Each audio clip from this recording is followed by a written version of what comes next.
To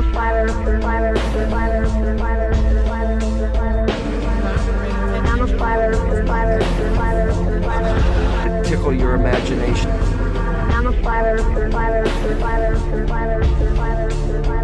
And you gotta give the American scientists credit. I mean, they're really keeping up for the race, for supremacy with the Russians. I really mean that. The Russians may have had the first satellite into space, but we were the first nation to come out with striped toothpaste.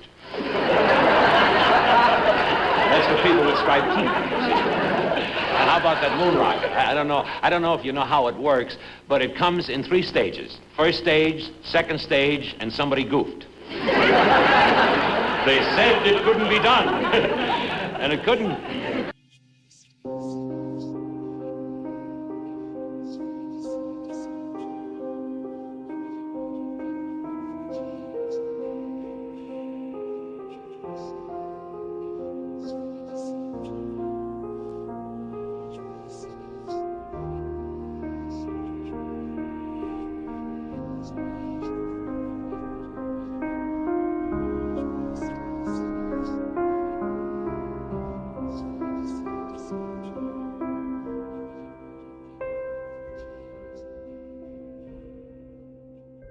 This is how it is done.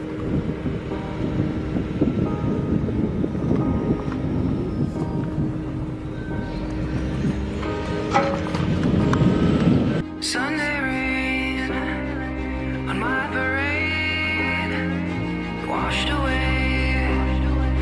me away, 'cause we've been running out of time, being like a satellite lost in outer space.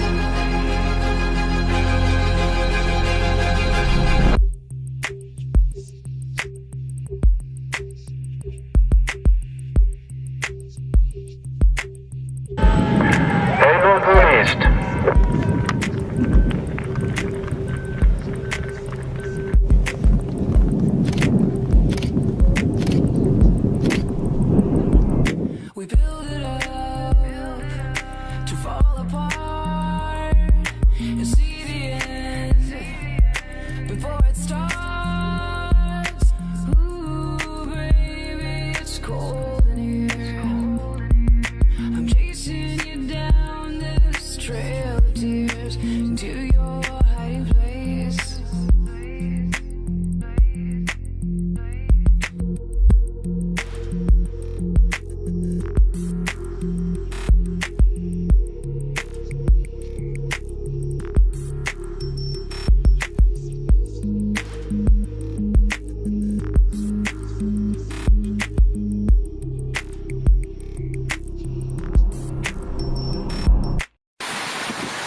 Okay, you're probably wondering why am I outside? It's not really raining and I have an umbrella. Well, there's some rain coming down, but that's not why I have the umbrella. I have the umbrella because earlier today I was told that NASA has a situation up there where some satellite pieces are broken. So a bunch of little pieces are gonna come flying down and one big piece. Now, with my luck, and because I live in the armpit of Mississauga, I'm figuring the big piece is gonna land here. And that's pretty much why I have the umbrella. Okay? I've been losing a lot in Proline, so I'm figuring with my luck, it'll probably land here. So I figure why not make a will and testament video in case I get hit with the biggest piece of satellite. I would like to leave all my Care Bears to my manager, Marina, because I care. And I'd like to leave my favorite bike to my mom. Although she's the one who bought it, I figure I'll just give it back. Okay? And, anybody saw that car? Satellite should land on that. Listen, I hope, if there's any little pieces landing around here, can you please land on the construction workers so we can have some room on our highways? Is that a fucking satellite?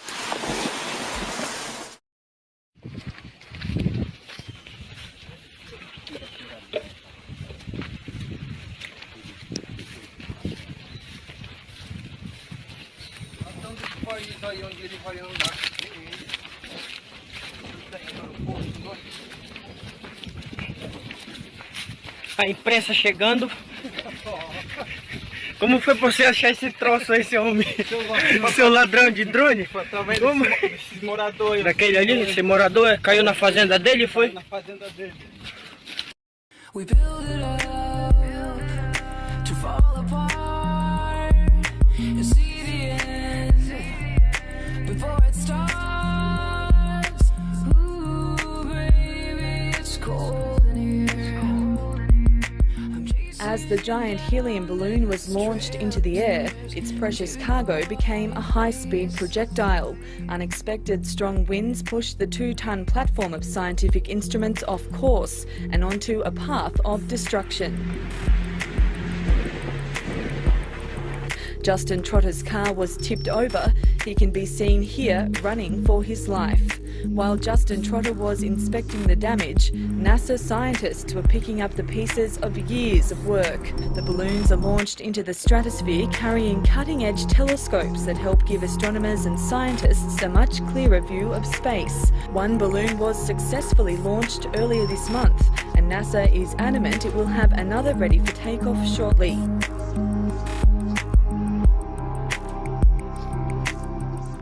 Never know what's going to happen. This baby fell out of the sky and landed in our yard. It's never boring on the Welke farm. Thank God there's no horses out or it didn't hit the house. And it's still going and flashing.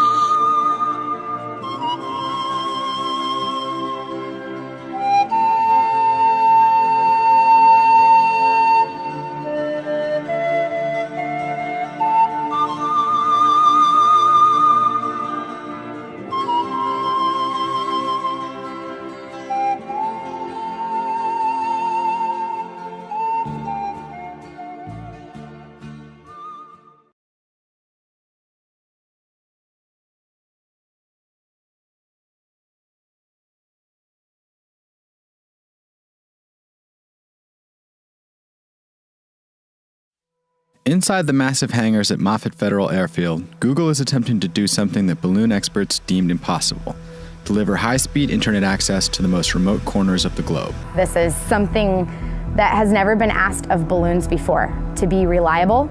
So the first thing we did was took a router, flew it on a weather balloon up to 10 kilometers and see if you could still get a signal. We are just like a cell phone tower, but in the sky. Another way to think about it is if you drive down the highway on a phone call, you will switch between cell towers.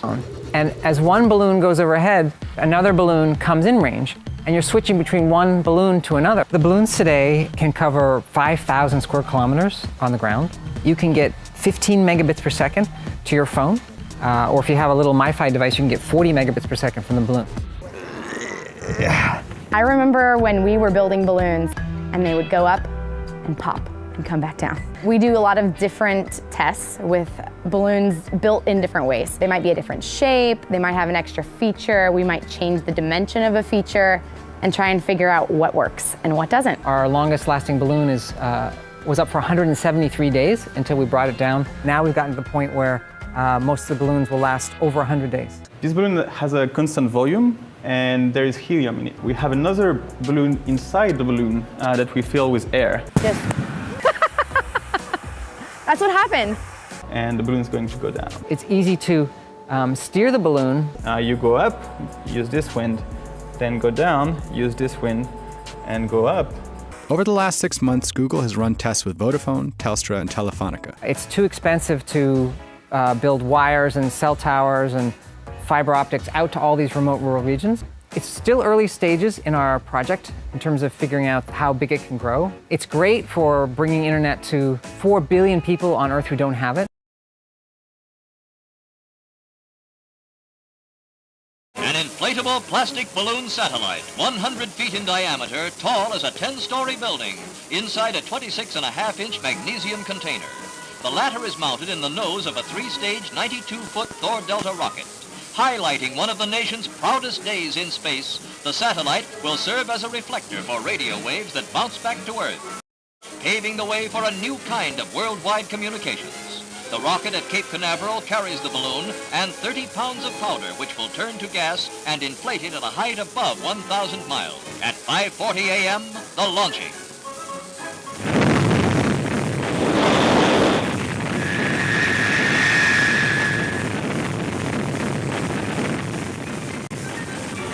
Then the tense moments while the rocket goes through the separation of the stages. It is only the second launching for the Thor Delta. It is living up to the expectations of the space experts who say it functions almost perfectly.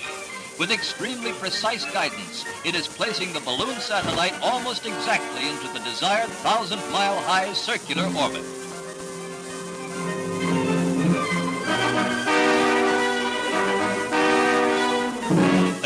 Minutes after launching, 33 minutes after launching, the balloon is released and inflated by the powder inside, which turns from a solid into gas under the sun's temperature. The big balloon, visible like a bright star, quickly bounces a recorded message by President Eisenhower between stations in California and New Jersey. And here in Washington, the chief executive listens to his own voice as it sounded when bounced from the orbiting satellite. It is a great personal satisfaction to participate in this first experiment in communications involving the use of the satellite balloon. This is one more significant step in the United States program of space research and exploration.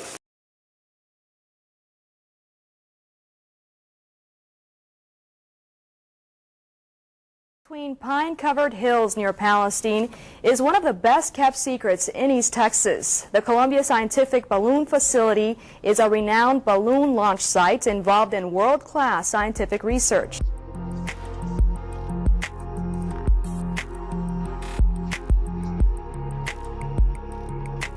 The data that we get, the scientists get rather, is used all around the globe.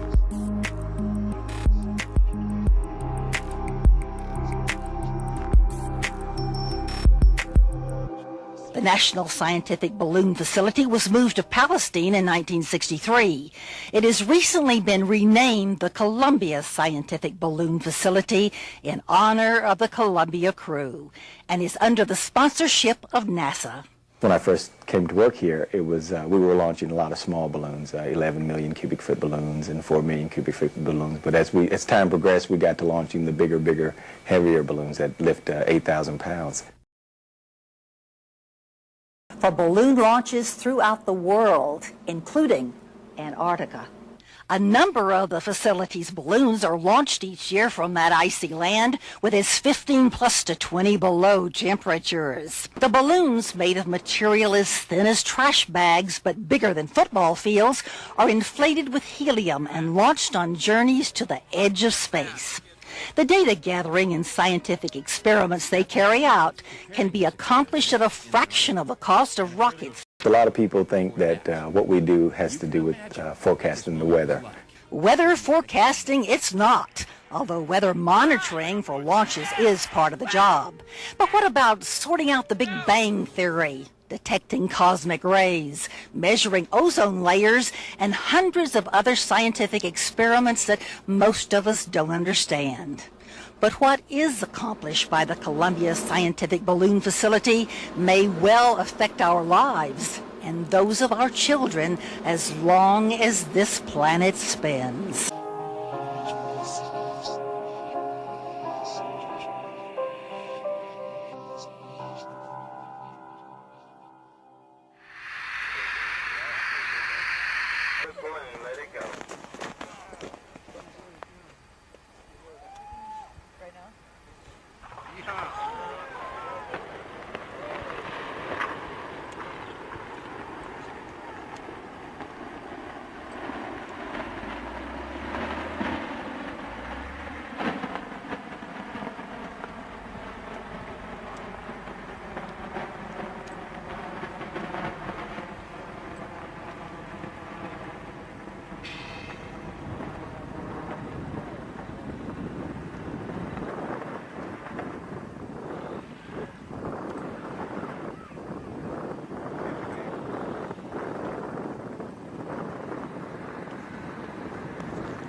To tickle your imagination. I'm a fighter, fighter, fighter, fighter, fighter, fighter.